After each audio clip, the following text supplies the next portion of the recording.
আপনাদের জামায়াতে আমির তিনি নিজে বলেছেন যে আসলে কোনো নারী দলের শীর্ষ পর্যায়ে যেতে পারবে না, আপনারাও কি আসলে তাই মনে করেন কিনা, আপনাদের ভাবনাটা কি আসলে একটু জানতে চাই।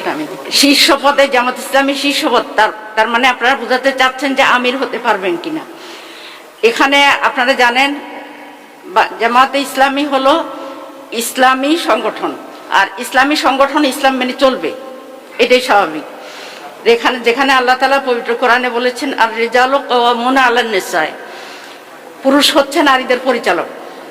তো এখানে আল্লাহর এই নির্দেশটা, এটা কোরআনের নির্দেশ, এটা ফরজ। সেই হিসাবে কোনো ইসলামী সংগঠনে নারীরা নেতৃত্বে আসতে পারে না।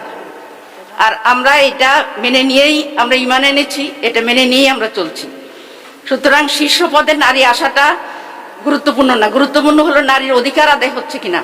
আপনারা দেখছেন বাংলাদেশের গত 54 বছরে 2 জন নারী প্রধানমন্ত্রী দীর্ঘদিন ছিলেন, কিন্তু নারীদের সমস্যার কি সমাধান হয়েছে? নারীদের প্রতি সহিংসতা কি কমেছে? নারীদের অধিকার কি আদায় হয়েছে? তাহলে শুধু নারী শীর্ষ পদে থাকলেই যে একটা কিছু হয়ে যাবে, কথা তো ঠিক না। বরং নারী হোক আর পুরুষ হোক, যিনি মানবিক হবেন এবং মানবিক মর্যাদা দিবেন নারীদের পুরুষদের সবাইকে, আমরা এই ধরনের নেতৃত্ব চাই। এই জন্য শীর্ষ পদে আমরা আসাটা জরুরি মনে করি না।